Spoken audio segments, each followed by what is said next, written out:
নিজৰ জীৱনতকৈ আনক বেছি ভাল পাব গ'লে উপহাৰ হিচাপে পাই দুগালত দুধাৰি চকু পানী। সকলো সময়তে মন বেছি বেয়া তেতিয়াই লাগে যেতিয়া ইচ্ছা থাকিলেও আপোনজনৰ লগত কথা পাতিব নোৱাৰি। এতিয়া আৰু অন্ধকাৰলৈ ভয় নকৰোঁ, কাৰণ জীৱনটোৱে অন্ধকাৰ হৈছে।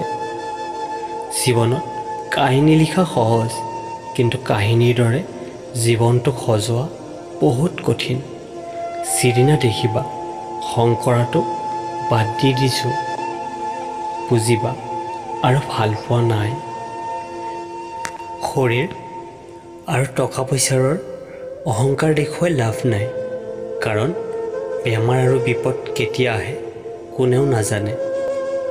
হাঁহিলেই এজন মানুহ সুখী হ'ব নোৱাৰে, বেদনাবোৰ লুকুৱাই থাকিবলৈ হাঁহি থাকিবলগীয়া হয়। কথা পাতিলে মৰম বাঢ়ে, কিন্তু নাপাতিলেও মৰম কমি নাযায়। যিয়ে সকলোকে অতি সহজে আপোন বুলি ভাবে, সিয়ে সকলোতকৈ পৃথিৱীত বেছি কষ্ট পায়। যদি অলপ কথাতে তোমাৰ মন বেয়া হৈ যায়, জানিবা তোমাৰ বাবে পৃথিৱীখন বহুত জটিল।